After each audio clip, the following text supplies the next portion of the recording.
everyone. So I will be reading Little Red Riding Hood today. So let's just get started. Right. Once upon a time, there was a dear little girl who was loved by everyone who looked at her, but most of all by her grandmother. And there was nothing that she would not have given to the child.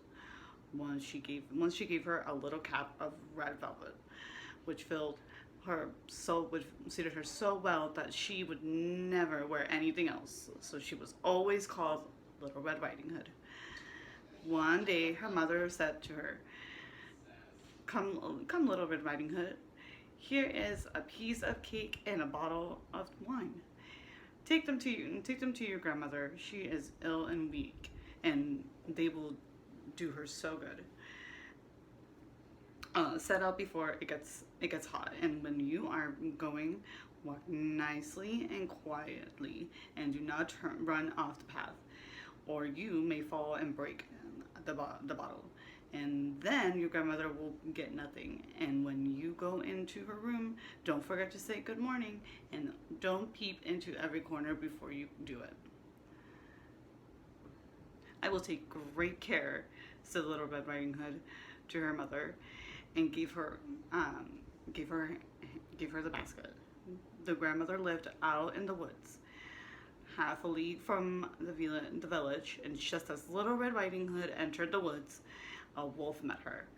Little Red Riding Hood did not know what a wicked creature he was, and was not at all afraid of him. "Good day, Little Red Riding Hood," he said. "Thank you kindly, wolf. Uh, we're away so early, Little Red Riding Hood, to my grandmother's. What have you got in your apron?" "Cake and wine. Yesterday was baking day, so poor sick grandmother is to have something good to make her stronger." "Where does your grandmother live, Little Red Riding Hood?" "A good quarter of a league farther on in the woods. Her house is under the three large oak trees. The nut trees are just below. You surely must know it," replied Little Red Riding Hood. The wolf thought to himself, "What a tender young creature! What a nice plump mouthful! She will be better to eat than the old woman. I must act craftily, so as to catch both." So he walked for a short time by the side of Little Red Riding Hood, and then he said, "See, Little Red Riding Hood, how pretty the flowers are about here. Why don't you look around? I believe too that you do not hear how sweetly the little birds are singing.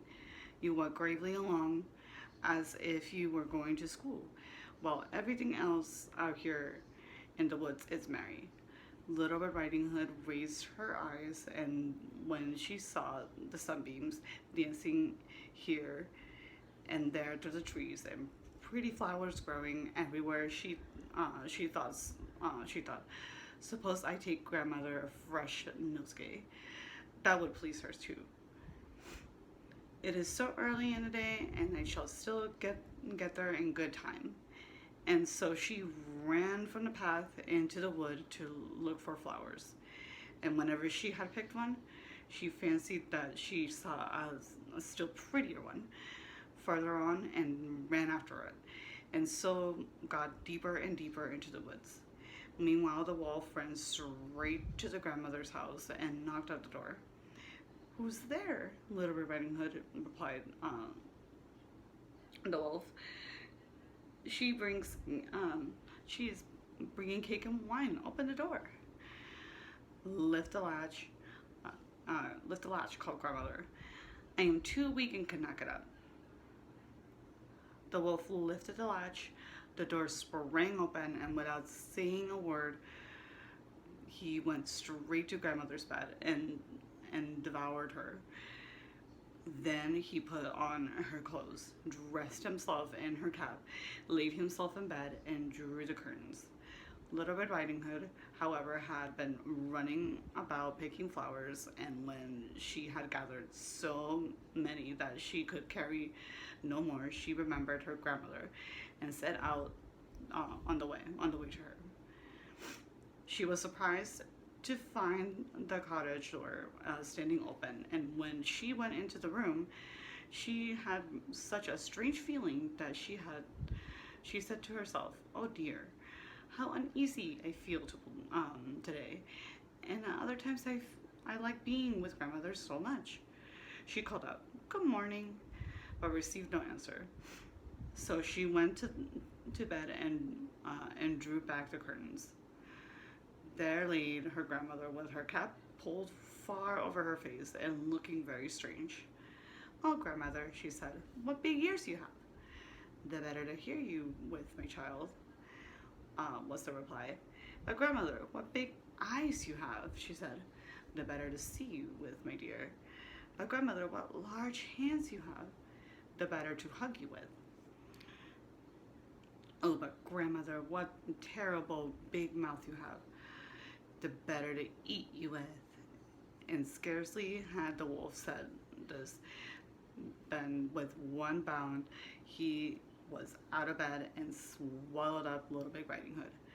When the wolf had appeased his appetite, he lay down again in the bed, fell asleep, and began to snore very loudly. The huntsman was just passing the house and thought to himself, "How the old woman is snoring. I must just see if she wants anything." So he went into the room, and when he came to bed, he saw that the wolf was lying in it. "Do I find you here, you old sinner?" She said. He said, I have long sought you." Then, just as he was going to fire at him, it occurred to him that the wolf might have devoured the grandmother and that she might still be saved. So he did not fire, but took a pair of scissors and began to cut open the stomach of the sleeping wolf. When he had made 2 snips, he saw that the Little Red Riding Hood shining, and then he made 2 snips more, and the little girl prancing sprang out crying, "Oh, how frightened have I been, and how dark it was inside that wolf." And after that, each mother came out alive, but scarcely able to breathe.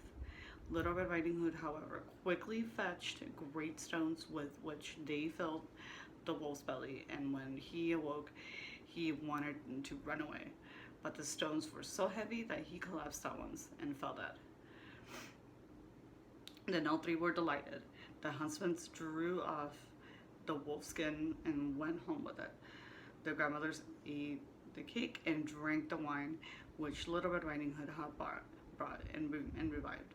But Little Red Riding Hood thought to herself, "As long as I live, I will never by myself leave the path to run into the woods when my mother was forbidden me to do so." It is also really related that once the Little Red Riding Hood was again taking cakes to old grandmother, another wolf spoke to her and tried to entice her from the path. Little Red Riding Hood, however, was on her guard and went straight towards on her way, and told her grandmother that she had met the wolf and that he had said good morning to her, but with such a wicked look in his eyes that if they had not been on the public road, she was certain he would have eaten her up. "Well," said the grandmother, "we will shut the door that he may not come in." Soon afterwards, the wolf knocked and cried, "Open the door, grandmother. I am Little Red Riding Hood, and I am bringing you some cakes." But they did not speak or open the door. So the gray beard stole twice or thrice around the house, and at last jumped on the roof, intending to wait until Little Red Riding Hood went home in the evening, and then to steal after her and devour her in the darkness. But the grandmother saw that wasn't his thoughts. In front of the house was a great stone through So she said to the child, take the pill. Little Red Riding Hood, I made some sausages yesterday. So carry the water in with. I boiled them to the throat. Little Red Riding Hood carried on until the great. Then the smell of sausages reached the wolf, and he sniffed and peeped down, and at last stretched out his neck so far that he could no longer keep his footing, and began to slip, and slipped down from the roof straight into the great throw, and was drowned. But Little Red Riding Hood went joyously home, and no one did anything to harm her again.